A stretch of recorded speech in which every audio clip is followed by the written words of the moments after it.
Bonjour, ici Aurélien Macaire. Je voulais vous parler aujourd'hui d'un livre qui s'appelle The Writer's Journey. Il faut savoir que pour votre blog, ce qui est très important, c'est de savoir raconter des histoires. Et c'est exactement ce que ce livre peut vous permettre de faire. Il faut savoir que son auteur, qui s'appelle Christopher Vogler, c'est quelqu'un qui a collaboré avec Walt Disney, par exemple, sur la production de longs métrages comme Le Roi Lion.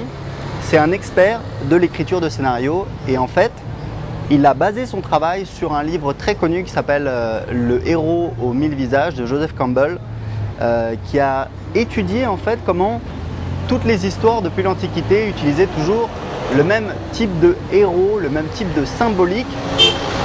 Et donc, Christopher Vogler s'est inspiré de ce travail pour décortiquer, pour expliquer comment on faisait une histoire qui était bien structurée, où il explique qu'en fait c'est toujours le même schéma qui va revenir. Et pour vous, c'est très important puisque dans vos articles, j'ai remarqué qu'il y avait beaucoup de blogueurs débutants qui avaient du mal à construire une histoire, à garder en fait une construction.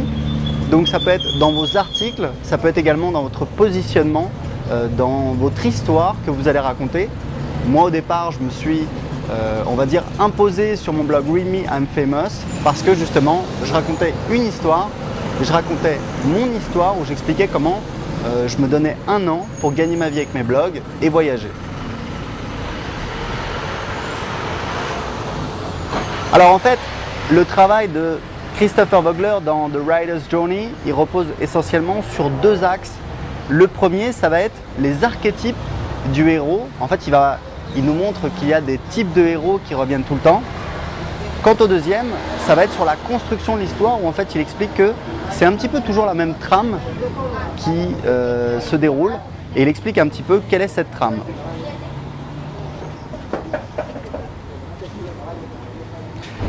Alors au niveau des héros, enfin des archétypes justement des personnages qu'on va retrouver dans les histoires, on a bien entendu le héros, c'est le personnage principal d'une histoire. Alors ça ne va pas être forcément quelqu'un de positif, on peut imaginer par exemple une histoire sur la vie d'un tyran, d'un dictateur, c'est tout à fait possible. On a ensuite le mentor. Christopher Vogler prend des exemples de films très connus comme Titanic, Pulp Fiction, Star Wars bien entendu, qui est une référence incontournable dans le monde occidental. Et dans ce cas-là, par exemple, le héros, ça va être bien entendu Luke Skywalker. Le mentor, ça va être Obi-Wan Kenobi qui va l'aider justement à développer ses pouvoirs. On a le gardien de l'étape. Le gardien de l'étape, en fait, ça va être quelqu'un qui va détenir l'accès à une ressource qui va empêcher le héros.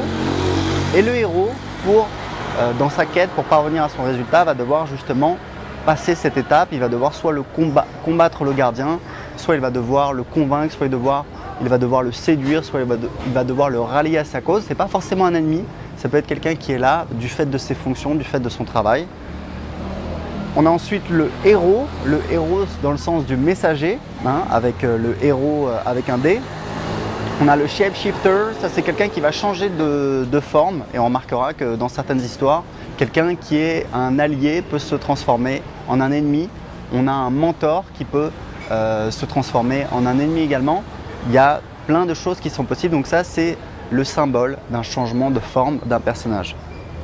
On a le Shadow, donc le Shadow c'est l'être maléfique, ça va être typiquement dans Star Wars, ça va être Dark Vador. On a ensuite l'allié, bien entendu le héros dans son parcours va rencontrer des alliés qui vont l'aider dans sa quête, qui vont l'aider à avancer sur son chemin. Et puis on a le Trickster, alors trick en anglais c'est une farce, c'est un tour. Donc le trickster, ça va être le bouffon, ça va être celui qui est drôle, ça va être le comique. Voilà, ça va être un personnage qui va apporter un petit peu d'humour, de malice dans le récit.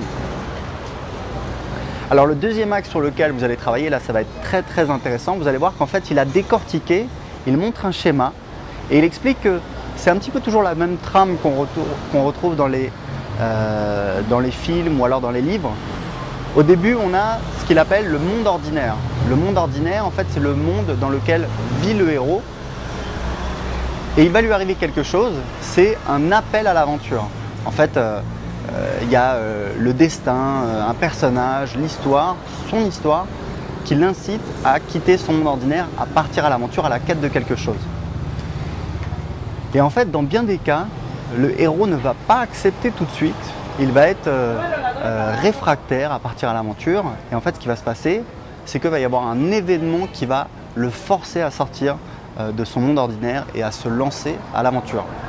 Dans Star Wars, je ne sais pas si vous vous souvenez, en fait, au début, Luke Skywalker, on lui propose de rejoindre la rébellion pour se battre contre l'Empire. Et en fait, au début, il refuse. Il a sa petite vie dans sa ferme et ça ne l'intéresse pas tellement. Et en fait, ce qui se passe, c'est qu'un jour, il rentre chez lui et son oncle et sa tante qui l'élèvent ont été assassinés. Et donc, il décide, du coup, de combattre la rébellion et de partir justement dans son aventure. Très souvent, ensuite, on a la rencontre avec un mentor. Il y a un personnage qui va accompagner, qui va guider le héros dans sa conquête. Souvent, il y a un apprentissage. On s'aperçoit que le héros en fait part d'un premier état, arrive à une situation où il a développé des compétences, il s'est transformé, il a vaincu des obstacles et c'est comme ça qu'il va arriver justement à gagner sa quête. Ensuite, on a des passages d'étapes où c'est là où il va rencontrer des gardiens d'étapes qu'il va devoir convaincre, combattre, séduire. Bref, il va devoir passer certaines étapes. Il va y avoir des tests qui vont être sur sa route et il va rencontrer des alliés, il va rencontrer des ennemis. Et puis ensuite, on a l'approche très souvent du test final. Ça, c'est vraiment l'étape, souvenez-vous par exemple dans Independence Day, c'est quand Will Smith est dans son vaisseau et qu'il s'approche du vaisseau amiral des extraterrestres. Il s'approche vraiment vers le cœur de l'ennemi pour les détruire et sauver la planète Terre. De la même manière dans Star Wars, c'est un petit peu similaire, il pénètre au cœur du vaisseau de l'ennemi. Alors une fois que le héros il a vaincu l'ennemi, on a la récompense. Donc en fait, c'est ce que Christopher Walken appelle seizing the sword, c'est-à-dire saisir l'épée, vous savez comme dans les Chevaliers de la Table Ronde. Et donc c'est la récompense dont il va se saisir. Ensuite, il va lui falloir retourner chez lui. Il y a la route du retour sur laquelle il va peut-être avoir encore quelques tests. Il peut encore se passer des choses. Et puis finalement, il va arriver à la maison avec la solution, avec l'élixir. Et très souvent, l'histoire, c'est une morale.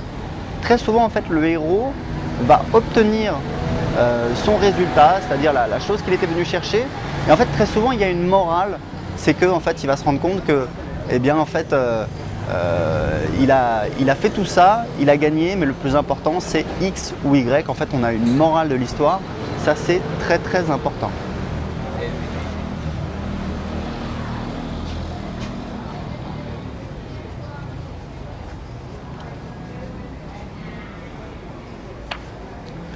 Alors moi, c'est quelque chose qui a résonné tout particulièrement chez moi. Je ne sais pas si vous vous souvenez des romans d'apprentissage qu'on a étudiés à l'école, que ce soit Bel Ami, Le Rouge et le Noir, ce sont des romans en fait de la littérature française du 19e siècle qui prenaient l'exemple d'un personnage qui partait de rien et qui arrivait à franchir les échelons pour arriver à un certain statut social, pour arriver à un certain accomplissement.